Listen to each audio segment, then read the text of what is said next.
Kıymetli izleyenlerimiz, bu hafta Antalya Elmalı Tekke köyündeyiz. 34.sü düzenlenen Aptal Musa'yı anma etkinliklerini sizler için ekranlara taşımaya geldik.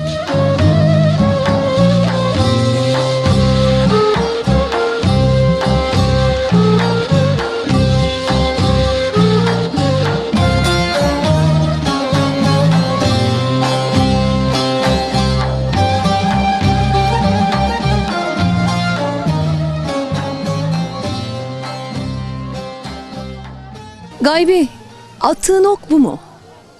Alanya Bey'inin oğlu olan Gaybi bir gün okuyla beraber meydanlara çıkar. Bir geyiği göğsünün altından vurur. Geyik dere tepe koşarak gider ve Aptal Musa dergahına sığınan geyiğin ardından Gaybi koşar adım girer. Er meydanında karşısında Aptal Musa'yı bulur. Gaybi aynen şöyle seslenir. Gaybi, attığın ok bu mu? Der, kolunu açar. Ok, işte zaten Aptal Musa'nın böğrünü delmiştir. Bundan sonra Alanya Bey'inin oğlu olmaktan çıkar, Aptal Musa dergahında kaygısız aptal olarak kalır. Kaygısız aptalın da çok önemli bir özelliği de vardır. Özellikle tasavvufta ve edebiyat kısmında. Çalar, söyler, nefesleri, düvazları, deyişleri dilden dile taşınır.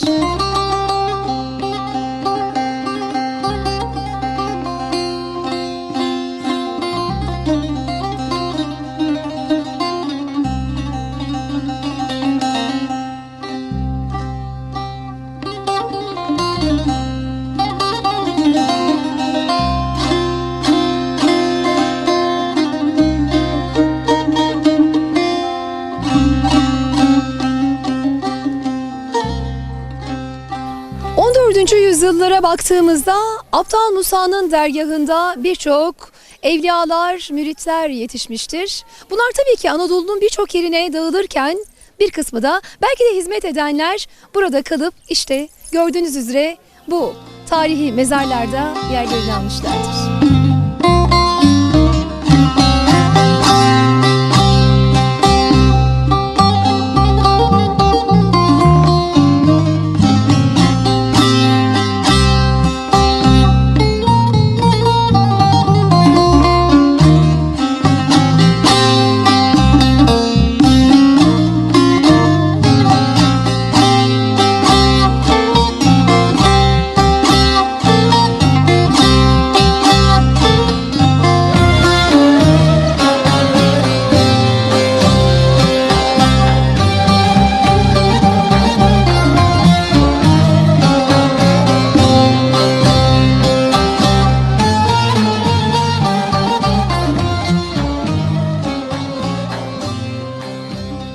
Dergahın bahçesindeyiz kıymetli izleyenlerimiz. Aptal Musa Dergahı Dernek Başkanımız yanımızda.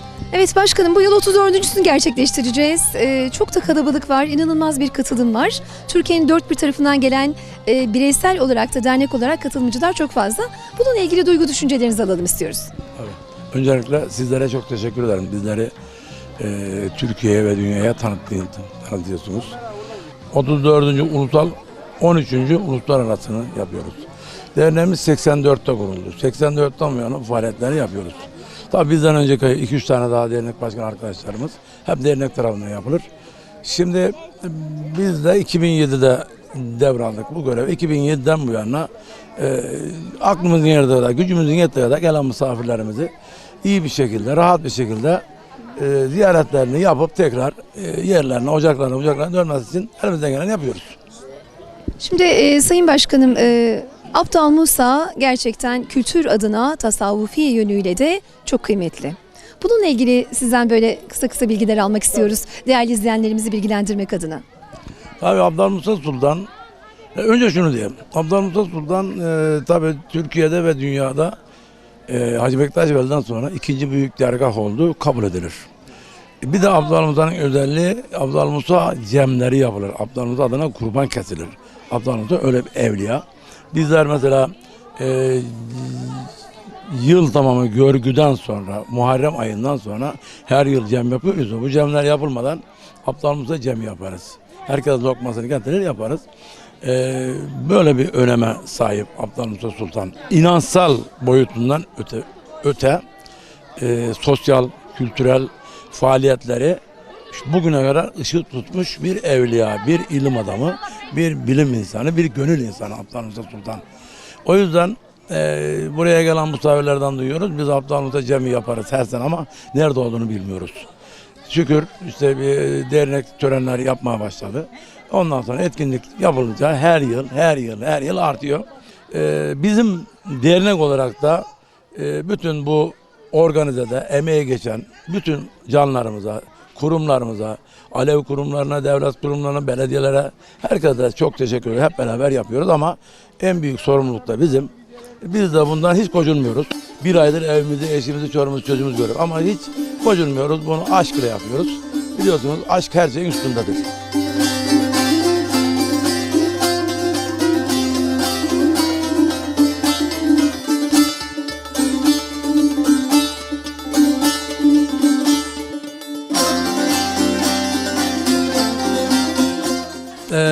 Bir kurum başkanı olarak, Aptal Musa Dernek Başkanı olarak, bir Alevi Bektaşi çocuğu olarak bu Aleviliği, Bektaşiliği yaşamış, ben 60 yaşındayım. Anamızdan doğduk, bu erkanı, bu yolu gördük, bu edeb erkanla büyüdük. Şimdi bizleri rahatsız edici Alevilerin, Bektaşilerin kendi arasında gelin canlar ir olalım, bir olalım, dir olalım diyoruz ama bu sözde kalıyor. Bir araya oturup hepimiz bir neresi iyidir, nerede, kimler bu yolu erkanı tanıtırken yanlış tanıtıyor. Şurası eksiktir, şurası fazladır deyip oturup konuşup da bir dertleşemiyoruz. O başka telden çalıyor, bazı başka telden çalıyor. Bu böyle olunca da devlet bile galiye almıyor bizi.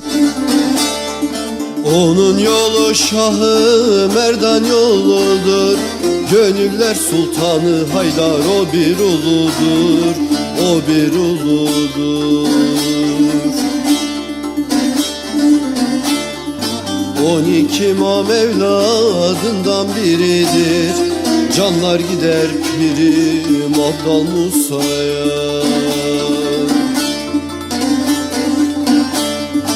12 imam evladından biridir, dostlar gider pirim Aptal Musa'ya.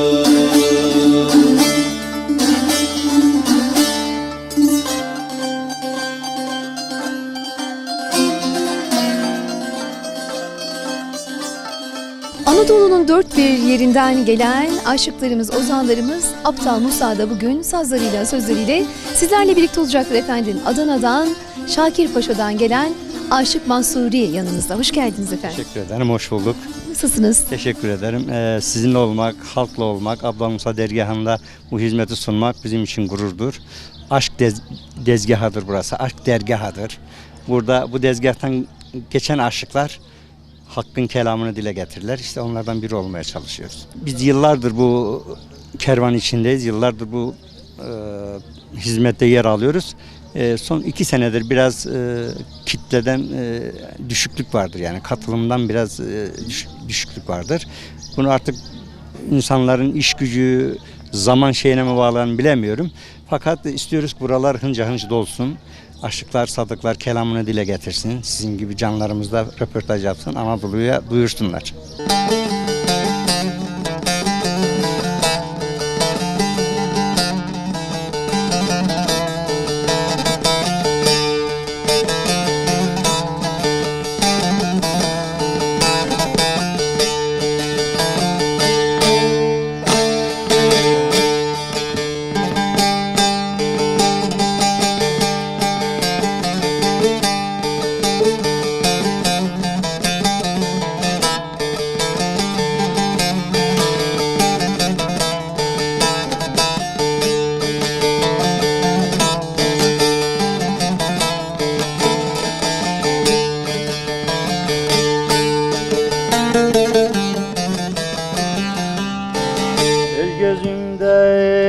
Dersiz gamsız birim, benim neler çektiğimi kim bilir. Ben yeni közlenmiş yangın yerim. Ben neler çektiğimi kim bilir. Sinemdedir benim derdim dağların. Ben yaramı gizli sarar bağlarım. Ben gündüzler güler gece ağlarım. Benim neler çektiğimi kim bilir.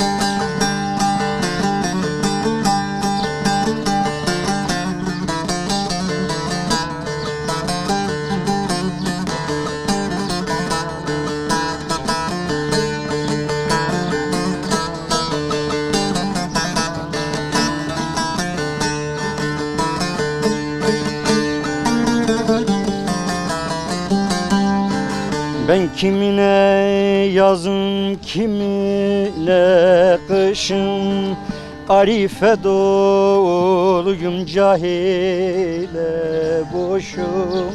Ben kolsuz kanatsız bedensiz başım. Benim neler çektiğimi kim bilir. Sinemdedir benim derdim dağlarım.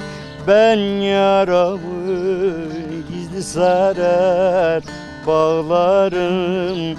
Ben gündüzler güler gece ağlarım. Benim neler çektiğimi kim bilir.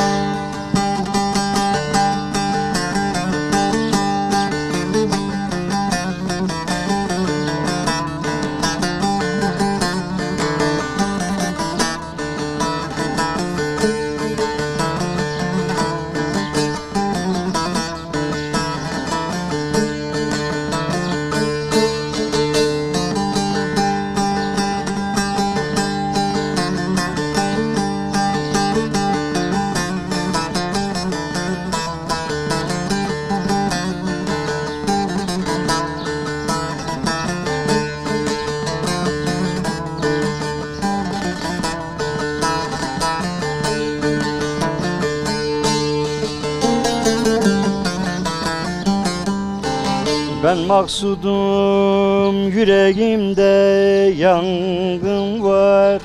Bu yangını söndürmedi burangar. Benim sessiz ahuzarım var. Benim neler çektiğimi kim bilir. Sinemdedir benim derdim dağlarım. Ben yaramı gizli sarar bağlarım. Ben gündüzde güler gece ağlarım. Benim neler çektiğimi kim bilir. Sinemdedir benim derdim dağlarım. Ben yaramı gizli sarar bağlarım. Ben gündüzler güler gece ağlarım. Benim neler çektiğimi kim bilir.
Eyvallah canlar. Bismillah. Allah Allah. Nasrü minallahi fethin garib ve beşiril müminin. Ya Allah ya Muhammed ya Ali. Pir-i Sünkar Hacı Bektaşi Veli. Şahim Abdal Musa Sultan, cümle hakerenler, evliyalar bizleri saklaya, gizleye bizlerden şefaatlerini esirgemeyeler. Bismillah. Allah Allah. Vakitlerimiz hayır ola, şerler defola, münkür, münafıklar berbat ola. Müminlere şad-ı hürrem ola, her geldikte hakkımızda hayırlısı gele. Konumuza, komşumuza, çorumuza, çocuğumuza birlik, dirlik veren. Birlikten, dirlikten, dizardan, katardan ayırmaya, nedenle işleyim dedirmeye. Kem damarlarımıza, kem feillerimize işlemiş olduğumuz günahlara tövbe ya Rabbi, tövbe ya Rabbi, estağfurullah, estağfurullah. Seyyid-i Cappar, beni musattar et, Seyyid-i kulumuzum, Allah birsin, nursun. Cümlenin muradını verirsin ya Rabbi, ya Resulallah. Muhammed el-Mustafa el-Murtaza Ali sancaklarının altında beraber eyleyesin. Cennetinle, cemalinle müşerref eyleyesin. Allah erenler gökten hayırlı rahmetler, yerden hayırlı bereketler ihsan eyleyesin. Devleti Cumhuriyetimizin kılıcını keskin, sözün üstün eyleyesin ya Resulallah. Hak erenler hastalarımıza şifa, dertlerimize deva, borçlarımıza dağlar ihsan eyleyip bizleri namertlere muhtaç etmeyesin. Allah erenler bizleri şaşırıp düşürmeyesin, kurallarımıza sabit ve kadim eyleyesin. İbadetlerimizi, ziyaretlerimizi, adaklarımızı, kurbanlarımızla dergâh izzetinde kabul ve makbul eylesin. Dil bizden olan nefes hünkâr-ı Pir Abdal Musa Sultan cümle erenlerin ola, ziyaretlerimiz kabul ola, vaktimizin hayırlısı gele gerçeğe. Hü ya Ali ya Allah.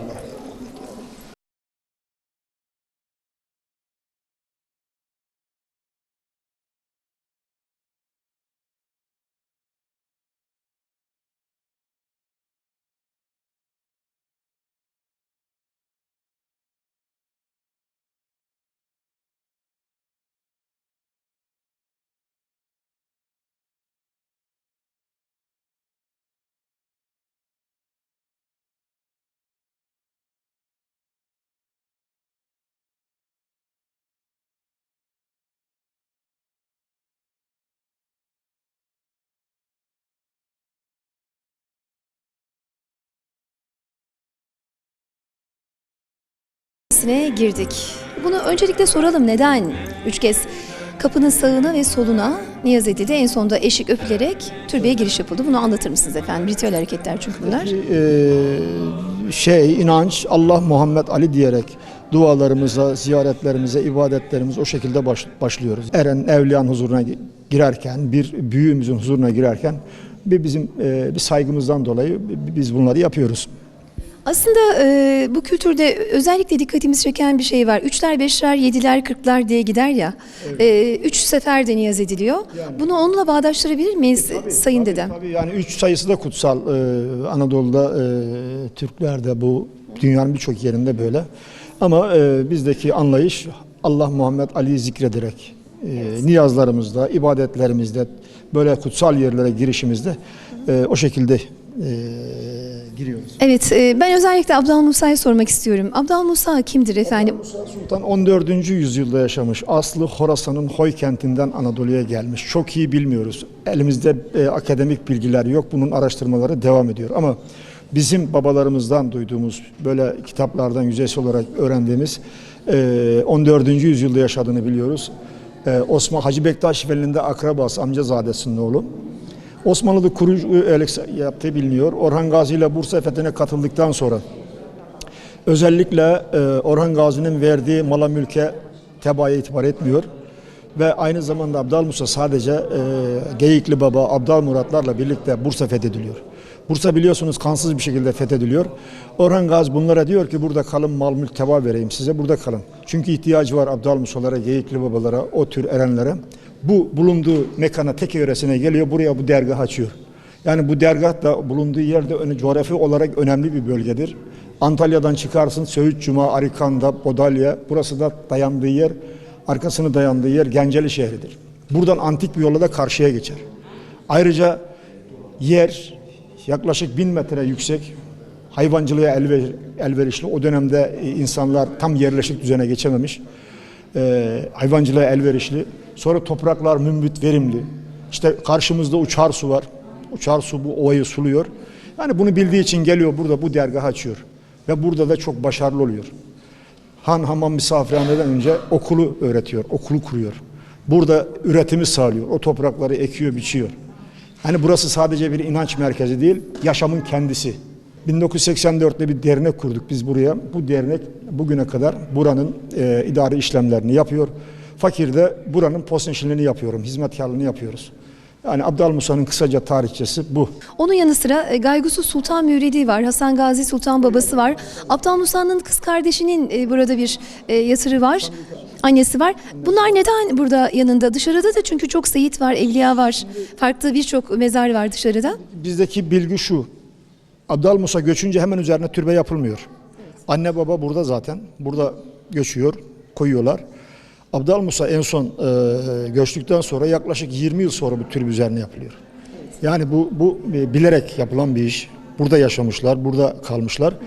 Ve dolayısıyla da türbe yaklaşık 20 yıl sonra, Abdal Musa'dan 20 yıl sonra bu türbe üzerine yapılıyor. Dışarıdakiler, bu dergah devam ediyor. Buradaki yaşam devam ediyor, külliye devam ediyor. Burada her dönemde Abdal Musa'dan sonra, yani 1400'lerden sonra 1826'ya kadar, 1830'a kadar en az 200-300 çalışan derviş var. Hizmetli dediğimiz dervişler var. Bu ovada Abdal Musa bu vakfaya ait 10 bin dönüm arazi var. 7-8 bin baş koyun var. Yani burası bir üretimin merkezi. Sadece inanç yeri değil burası. O yüzden burada çalışanların mezarları. Dışarıdakiler, giriştekiler yine idarecilik yapmış.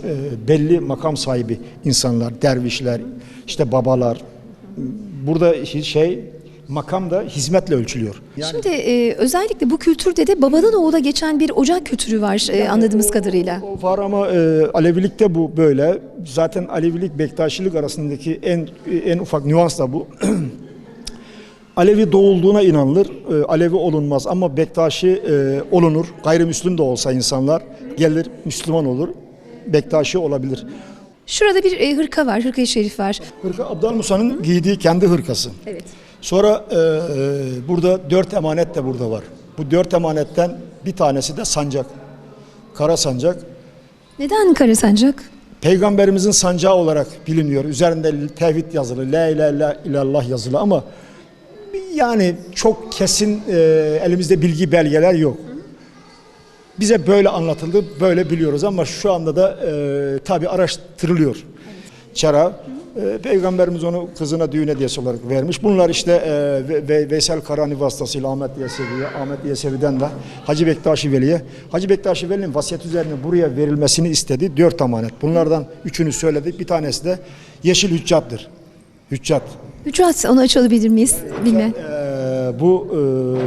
Bu gelenekte icazetname de olarak bilinir ama hüccat onların başı olarak bilinir. Bu hüccat 4 emanet buraya verilmiş.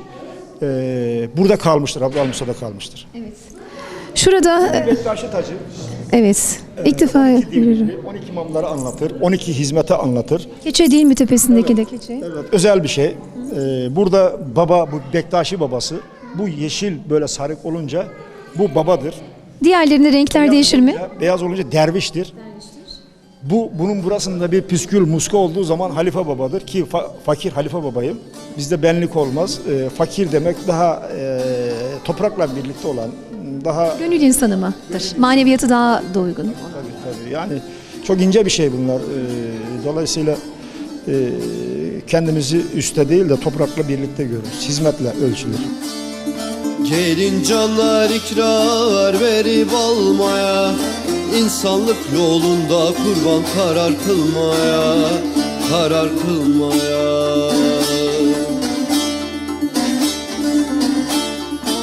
İmamların dergahında durmaya, dostlar gider pirim Abdal Musa'ya.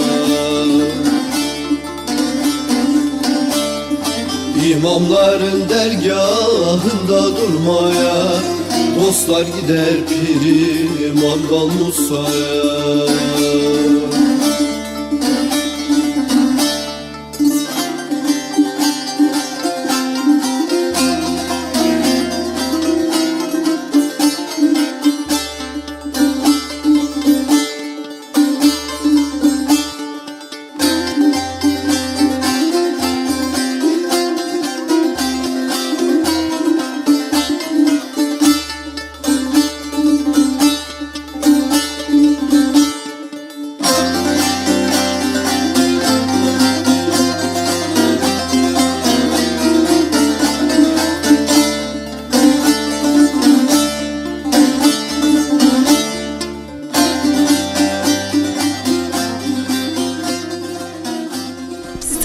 efendim? Aslım Malatya, doğma büyüme Adana Ceyhanlıyım. Şu ikametim Antalya. Aynı zamanda yıllardan beri geliyorum, saz çalarım. Deyişlerimi söylerim. Abdal Musa'ya her zaman çocuklarımına gelmek nasip etsin. Sizleri görüyorum, canlarımı görüyorum, dostlarımı görüyorum. En çok geldiğim Abdal Musa'ya, Abdal Musa benim kalbimde. Her zaman dostlarımı görmek, bura birleştirme noktası. Ankara'da, İstanbul'da bacılarım geliyor, ablalarım geliyor, beni çok severler. Her zaman bu Ehl-i Beyt yoluna canım feda. Şu an işte dedelerim, bizim pirlerimiz, mürşitlerimiz, Ferhat gel saz çal buyur yanımızdan. Onlara saz deyişler. Aynı zamanda da işte ileriki zamanlarda kendim de yazmayı düşünüyorum bir şeyler. İnşallah. O zaman şimdi orada size saz şunu söyleyin demişler ama bir de biz isteyelim. Bizi kırmayın, olur mu? Hoş geldiniz, sefa geldiniz.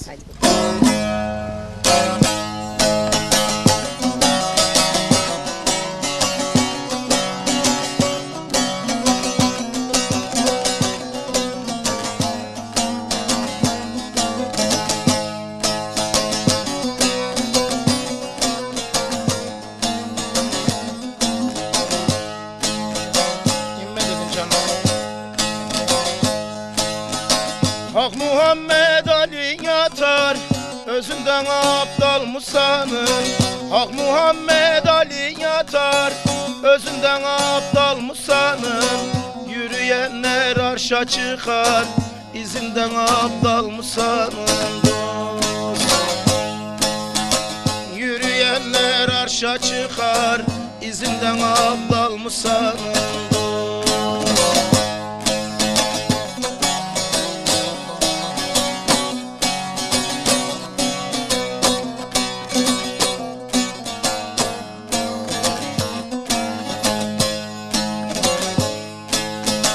Dört kitapta vardır yeri, ölü değil dayım diri. Dört kitapta vardır yeri, ölü değil dayım diri. Şah Hüseyin'in nuru piri, yüzünden Abdal Musa'nın. Şah Hüseyin'in nuru piri, yüzünden Abdal Musa'nın.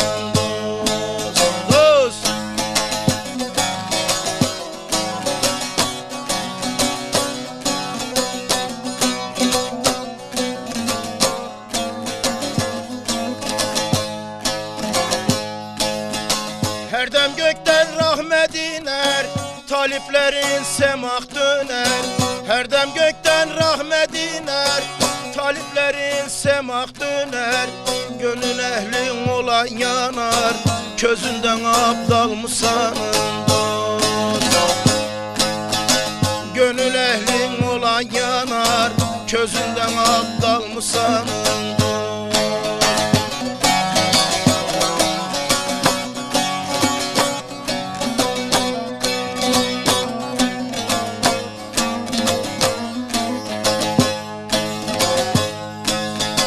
Arzusu böyleydin oldu, pirin çeşmesinden doldu.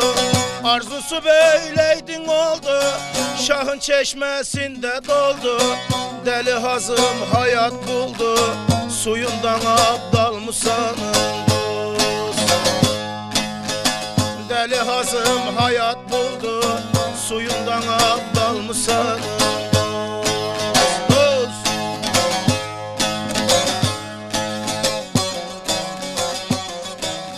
Abdal Musa'yı anma etkinliklerinde evet çok kıymetli insanlar da buraya geliyorlar. Özellikle inançla ilgili satıcılarımız da gelmişler. Halk da akın akın buralara gelmeye devam ediyor. Efendim hoş geldiniz. Hoş bulduk.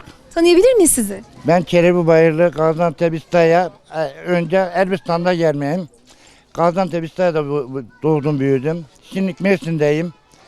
Bu taplalar hak için ben buraya para için gelmiyorum. Bir burada kazanırsam 5-10 kuruş kazanırsam bana yeter. Ben fazlasını istemiyorum. Kendiniz mi bunları temin ediyorsunuz? Evet, kendim yapıyorum. Kaç yıldır geliyorsunuz buraya? Ben buraya 14 senedir beri geliyorum. 14 sene. Evet, 14 senedir beri buraya geliyorum. Devamlı bu işi yapıyorum. Evet. Üzerlerinde çok güzel sözler var. Öyle ikrar verme, öl ikrarından dönme Hazreti Evet. Abdal Musa demişsiniz Evet. ve buna benzer çok kıymetli tablolar var aslında. Kendisini söylediği kelime. Evet. Kendisini söylediği Talep nasıl, katılım nasıl? Almaya gelenler çok mu? Çok. Biz hiçbir zaman aşağı müşterime, dostuma, ahbabıma kalplerini hayatta kırmam. Ayşe ne derse onların kendilerinin gönlüne veriyorum. Evet. Gönüller hoş olunca diyecek söz kalmıyor. Şimdi de ablamıza bir uzatalım mikrofonu. Siz tanıyabilir miyiz efendim? Tabii. İsminiz? Ayşe. Ayşe Hanım, siz de eşinizle beraber geliyorsunuz herhalde değil mi uzun yıllardır? Evet. Nasıl bu yıl katılım nasıl Abdal Musa'da anma etkinliklerinde? Güzeldir. Çünkü sattığınız şeyler ve halka sunduğunuz tablolar manevi olarak çok kıymetli. Evet tabii ki kıymetli. Değeri biçilmez. Evet. O zaman bizden size bol bereketli olsun diyoruz. Gönlünüz hoş olsun efendim. Teşekkür ediyoruz. Sağ olun.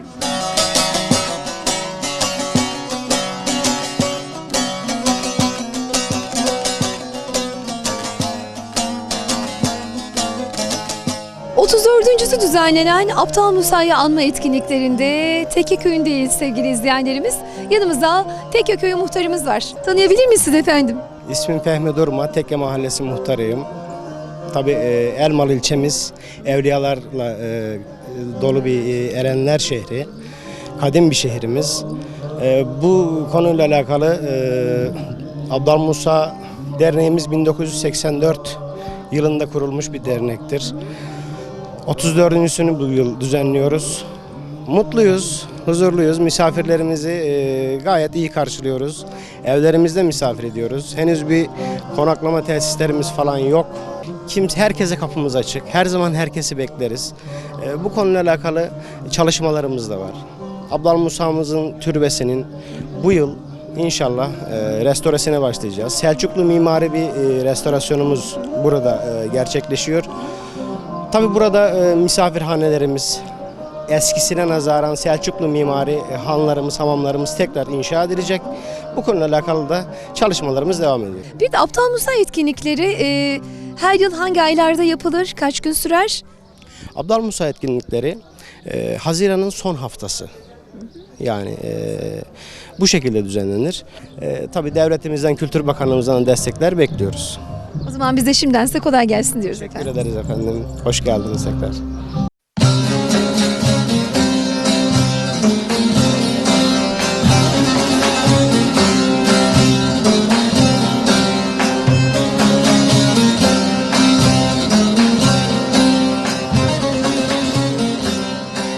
Anadolu'nun ne erenleri biter, ne aşıkları, ne ozanları kıymetli izleyenlerimiz.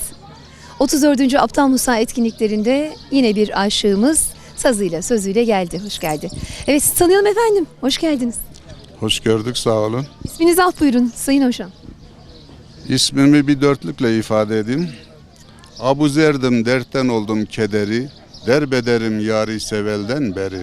Ne olur o yara verin haberi, yaralıyım yaram derin turnalar diyorum. Hep turnanın kanadında selam söyleriz. Turnanın kanadında Türkiye eğiliriz değil mi Sayın Hocam? Evet, Abdal Musa dedik bugün. Onun için nefes alacağız, onun için türküleri söyleyeceğiz. Birazcık ondan bahsedelim istiyoruz. Sizin de bildiğiniz gibi Abdal Musa Sultan Horasan erenlerindendir ve büyük hizmetler vermiştir. Hizmetlerinden dolayı da şefaat bulmuştur. Bugün tarih boyu anılmaktadır bu güzel insan. Bu güzel veli daha doğrusu. Bugün de anma etkinliğindeyiz. Sizin sazınızdan, sözünüzden bizlere ne ikram edersiniz efendim? Abdal Musa'dan şey yapacağız.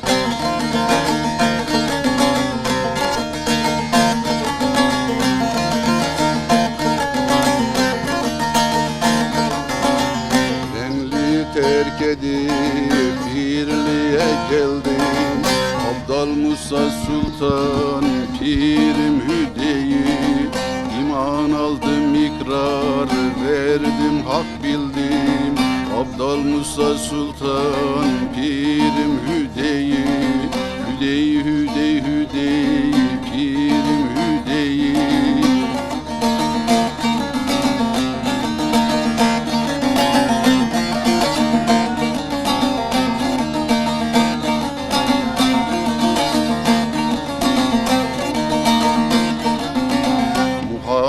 Ali'nin yoludur yolu. Erenler destinden içmişim dolu. Canbaş feda edip olmuşum kulu. Abdal Musa Sultan pirim Hüdeyi. Hüdeyi Hüdeyi Hüdeyi pirim Hüdeyi.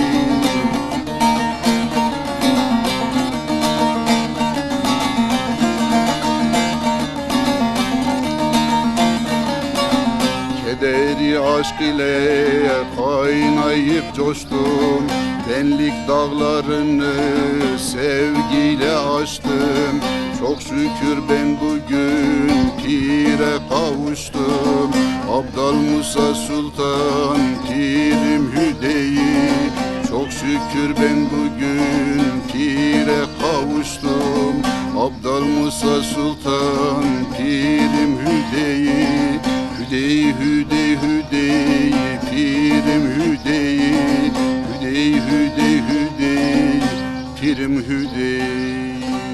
Tanıyabilir miyiz sizi? Hoş geldiniz. Teşekkür ederim efendim. Ben kendim Finike Yuvalı köyünden Cemevi dedesi Haydar Demiriyak dede, Karayağmur Ocak dedelerinden. Buraya Abdal Musa etkinliklerine bir katkıda bulunmak için geldim. Teşekkür ederim. Evet, Abdal Musa diyoruz. Hacı Bektaşi Veli'nin amcasının oğlu olduğunu biliyoruz. Bununla beraber birçok kuşağı ardı ardına yüklenip ve birçok kişiyi de erenleri de evliyaları da yetiştiren çok kıymetli bir isim olduğunu biliyoruz. Ama biz bunu sizin dilinizden sevgili izleyenlerimize aktaralım efendim. Teşekkür ederim. Abdal Musa, Kafi Baba Abdal Musa'nın müritlerindendir. Ayrıca da Horasan erenlerindendir kendisi. Önce Abdal Musa bizim bulunduğumuz Finike'deki bulunan Kafi Baba ilk mekan orasıdır. Oradan buraya kendisi gelir. Daha sonra da buradan Kafi Baba'yı oraya görevlendirir. Kafi Baba'nın gerçek ismi de Muhammed bin İday Kasım'dır. Kaldır kollarını turnam, dön eyvallah hü illallah. Aşk ile şevk ile turnam, dön eyvallah hü illallah. Dön eyvallah hü illallah. Kırklar meclisi toplandı, aşk ile gönüller kandı. Adıyamanlı Aşık Yusuf Börgenekli diyeceğiz değil mi? Evet. Evet, Börgenek çok ilginç bir ismi var hocam. Hoş geldiniz öncelikle. Hoş bulduk. Araştırdığıma göre ben ismini öğrenemedim sizin. Benim ismim Şehriban. Ben söyledim, sen söylemedin. Şehriban Hanım. Börgenek Adıyaman'da öyle bir isim olmuyor. Türkiye'de de yoktur. Araştırdım, bir Erivan'da varmış. Börgenek köy isim olarak. Evet. Çok tarihi eski bir köy. 150-200 haneye yakın bir köydür. Biz Sünni kardeşlerimizle beraber yaşıyoruz. Ne kadar güzel. Bu kültürü hep beraber paylaşıyorsunuz. Beraber paylaşıyoruz. Mutluyuz değil mi? Ne kadar güzel. Bu çok önemli. Yok. Kız verir, kız alırız. Muhabbetlerimiz bir, ayrım yoktur. Biz kardeşiz. Ayrımı da sevmem. Ayrı olanlar da ayrılsın gitsin. Ben ayrımı sevmem. Birlik, beraberlik. Hepimiz Allah'ın kuluyuz. Allah babamız, biz kullarıyız. Rahmetli Elbistan Kaşanlı Ozan Aşık Meçhulü vardı. Belki duymuşsunuzdur. Onun duyulmamış bir deyişini size okuyayım. Saygılarımla Börgenekli Aşık Yusuf. Arı çiçekten bal yapar. Dinliyoruz efendim. Hadi bakalım.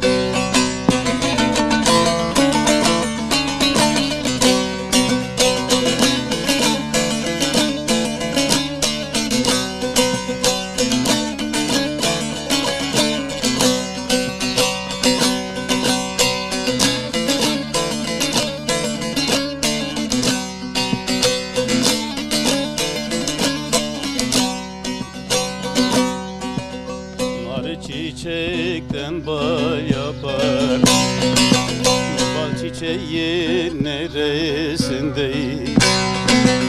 Arı çiçekten bal yapar, mor çiçeğin neresindeyim? Mürüvvet mührü yazılın, oy dost kaşının arasında. Mürüvvet mührü yazılı oy, dost kaşının arasında.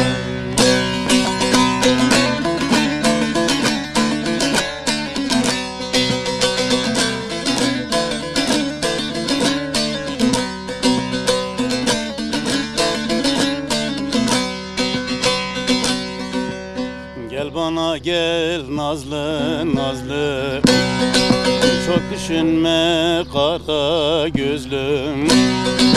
Gel bana gel nazlı nazlı, çok düşünme kara gözlüm. Gör ki daha neler gizlin oy, dost eşiğin gerisinde. Gör ki daha neler gizlin oy, dost eşiğin gerisinde.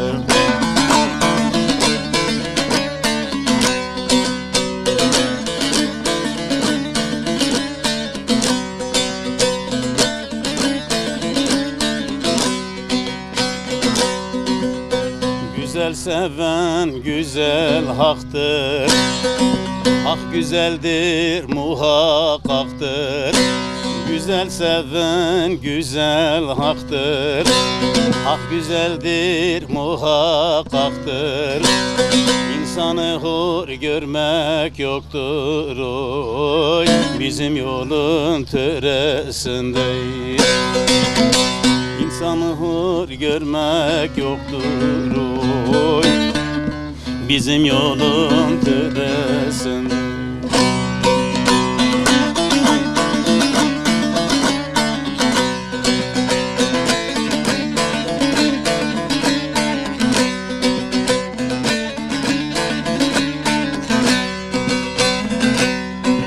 Hakkı sevdim, halkı saydım. Hakkı sevdim, halkı saydım. Ey sevdiğim gözün aydın, yırtılmaz bir gömlek giydim oy, Nesiminin derisinde. Yırtılmaz bir gömlek giydim oy, Nesiminin derisinde.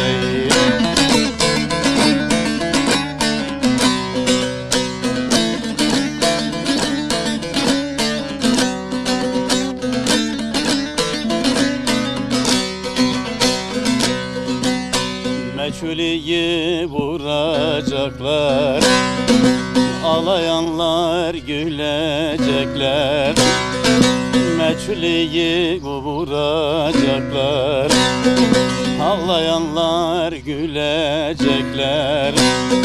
Cenazemi bulacaklar oy, dost köyünün berisinde. Cenazemi bulacaklar oy, dost köyünün berisinde. Anadolu'nun birçok yerinden gelen misafirler Aptal Musa dergahında anma etkinliğinde nefes almak için geliyorlar ama konaklama ile ilgili aslında çok da büyük sıkıntı var. Bizler de şimdi hemen bir sokak arasına girdik. Bir eve doğru gideceğiz. Bakalım nereden misafirler gelmiş, kimler varmış. Haydi hep beraber.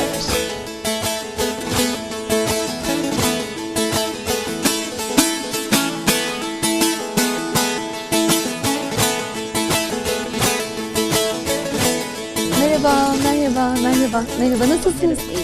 Evet, kapılar sonuna kadar açıktı. Aptal Musa'da gelirseniz yiyecek ekmeğiniz de, içecek çayınız da var efendim. Evet, teyzeciğim sizi tanıyabilir miyiz? Ankara'dan geldim canım. Ben çok memnunum. Hatta 17 senedir gelirim. Almanya'da benim ev sahibim. Şimdi de buraya geldim.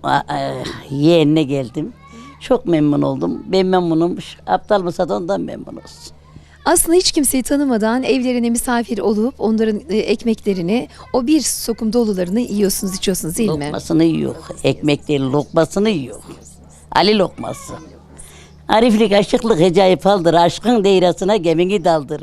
Bir ulu göl bul da suyunu doldur. Akarsu gibi akar savuşur. Bir kuş gördüm ayakları çizmeli diyor. Seyh olup şu alemi gezmeli diyor. İmam Hüseyin'in duasını çizmeli diyor. Bunu bilen bu cihanı terk eder diyor. Ali'dir pirimiz diyor. Gümme güme akıyor Haydar kanımız diyor. Ali Muhammed bizim canımız diyor. Karımcanın göğe ağdığını gördüm. Baykuşu deveyi sağdığını gördüm diyor. Bir anadan 99 evlat doğduğunu gördüm diyor. Kimisi ay oluyor, kimisi yay oluyor. Kaşlarında mem yazılı vallahi diyor. Seyrine cemal ettim billahi. 7 soholum olmaz illahi. Yolumla yoldayım erenler diyor. Allah'ım kurban olduğum Allah cümle Muhammed ümmetini ortalıklara düzgün versin. Ali yolundan da bizi şaşırmaz. 17 senedir geliyorum dediniz. 17 senedir gelirim buraya. Kurbanlarımı keserim, lokmalarımı yaparım. Yemeklerimi yapar dağıtırım, helvalarımı karar dağıtırım. Şimdi siz geliyorsunuz da torunlar, çocuklar, kızlar, oğlanlar gelir mi buraya? Hepsi gelirler. Kültürün taşınması için arkada kalan nesline devamı çok önemlidir. Arkada kalan küçük çocukları getiriyor ki biz daha geldik ama gidiyor. Şen olsun Aptal Musa. Hem Kur'an'ımızı okuruk kurban olduğum. Hacımıza giderik, Mekke'mize giderik. Hem de Aptal Musa Sultan'a giderik. Hacı Bektaşil Veli'ye giderik. Pir Sultan'a giderik. Türbe gezerim ben yavrum. Yazdan çıktım iyice. Size dönelim. Amcam nasılsınız, iyi misiniz? Allah'a çok şükür. Allah'ın bugününe şükür. Sizi tanıyabilir miyiz? Hüseyin Akgöz. Ankara'dan geldik. İşte hanım biraz evvel dedi ki ne? 19 sene geldim. Evet, hanım 19 sene evvel geldi. Ben 25-26 senedir. Öyle mi Mehmet? 25-26 senedir. Bunlar o zaman çalıyla çevreliydi. Benim oğlum başkanıydı. Burayı düzene soktuk. Geldik. Biz çok memnunuz yalnız. Ha bura. Şimdi ben gelirim. Ev hiç önemli değil. Kimin ev olsa. Bura olsa, karşı olsa. Herkes açar mı kapılarını burada? Nasıl? Herkes kapısını açar mı? Herkes kapısını açar. Sade benim Ankara'mdan en azından 150 şey oluyor diyeyim, 150 araba gelir. Oranın idarecisi benimdir. Herkes bilir bunu. Ama birkaç senedir o düzen kalmadı. Bizimkilerinde de kalmadı. Başka yerlerde de kalmadı. O düzen niye kalmadı? Neden kalmadı? Neden kalmadı? Vallahi neden kalmadı? Geçim derdi mi oldu acaba? Geçim derdi değil. Bizim akıllı Türk'ümüz, Müslümanımız kendi kafasından sorsun, onu kendi çıkarsın. Onu söyleyemeyiz. Misafirlere yüreklerini, gönüllerini açan ev sahiplerinin yanındayız efendim. Öncelikle bu anma etkinliğin hayırlı olsun diyoruz. Teşekkür ediyoruz herkese. Kapıları sonuna kadar açmışsınız. Tanıyabilir miyiz? Zeynep Şerbetçioğlu. Kaç yıldır işte kapının sonuna kadar açarsınız? Ben. Başka bir yerden geldim buraya. 17-18 senedir Cemile teyzeyle tanışıyoruz. Geliyorlar değil mi? Böyle tanıştınız. Evet, aynen. Hiç böyle tereddüt etmez misiniz? Birisi gelir kapıyı çalar. Acaba in midir, cin midir, hırsız mıdır, nasıl? Hiç düşünmez misiniz? Hiç düşünmezsiniz değil mi? Şimdi bunlar o kadar önemli ki Anadolu kültüründe hiç tanımadığınız insanları buyur ediyorsunuz, sedrinize oturtuyorsunuz ve lokmanızı paylaşıyorsunuz. Çok kıymetli bunlar. Evet, önce Allah sonra pirimin huzurunda mecbur. Ne yapacaksın? Değil mi? Evet, gelmiş kapıya. Geri dönmek olur mu gecenin yarısında? Kim olursa olsun. Onları sen Allah'a bıraktın. Allah her şeyi seni korur. Evet. Evet, evin beyine döneceğiz. Merhaba efendim, nasılsınız? Teşekkür ederim, sağ olun. Siz nasılsınız? Çok teşekkür ederiz. Tanıyabilir miyiz sizi? Ben Mehmet Şerbetçioğlu. Misafirlerimizin gönlünü hoş eylemişsiniz ve yıllardır da misafir kabul ediyorsunuz. Evet. Sonuna kadar kapılarımız açık dediniz. Evet. Bununla ilgili neler söylemek istersiniz efendim? Misafirlerimiz bizim başımızın tacıdır. Ki Abdal Musa Sultan'a geliyorsa, Alevisi olur, Sünnisi olur, hiç değişen hiçbir şey olmaz. Yani sonuçta insan insandır yani. Ne olursa olsun bizim kapımız herkes açık.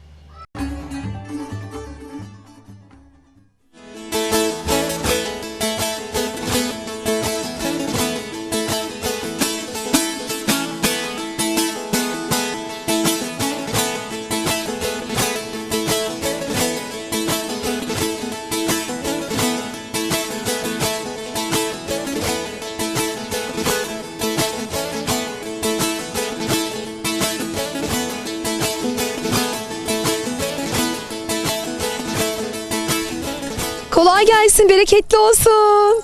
Hoş geldin. Nasılsınız? Teşekkür ederim. Sen nasılsın? İyi misin? Teşekkür ederiz. Bu adak mıdır? Evet. Kızımı adadım. Kızımın adı. Antalya'dan geldik. Kestik. Pilav üstü dağıtacağız nasip olursa. Allah kabul etsin. De döneceğiz. Şimdi arkamızda çadırlar var. Konaklamayı burada mı yapıyorsunuz? Evet, burada yapıyoruz. Burada konaklıyoruz. Burada kalıyoruz. Her sene gelir misiniz böyle? Geçen sene gelemedik. Nasip olmadı. Bu seneymiş nasip. Bu sene geldik. Kaç gün kalıyorsunuz? Dün geldik. 2 gün kalıyoruz. Gidiyoruz. 2 gün kalıp gidiyorsunuz. Fazla kalamıyoruz. Nasıl, mutlu musunuz burada? Çok mutluyuz. Her sene geliyoruz. Değil mi? Evet. Farklı bir hava. Buranın farklı bir havası var. İnsanları nasıl, hoşgörü? İnsanları böyle ne bileyim içinde ayrı bir duygular, şeyler. Misafirperver. Bambaşka bir şey oluyorsun, evet. Tabii evler dolmuş taşmış, herkes misafir ağırlıyor. Çadırlarla gelenler de, burada uzun süre kalanlar da var. Var. 10 gün 15 gün kalanlar var çadırlarda. Biz kalamıyoruz. Mecbur marketimiz olduğu için kalamıyoruz. Mecburen 3 gün kalıyoruz. O zaman ne diyelim, pişmek üzeredir. Birazdan hayrınız dağıtılacak. Şimdiden Allah kabul etsin diyelim efendim. Sağ olun. Sağ olun.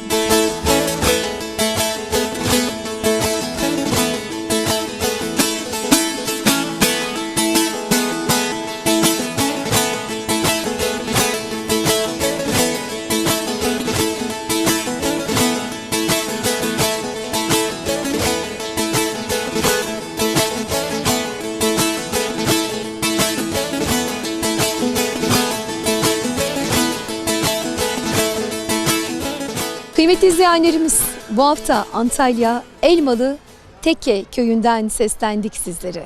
Bir dahaki programda buluşmak ümidiyle kendinize çok iyi bakın. Hoşça kalın efendim. Hoşça kalın.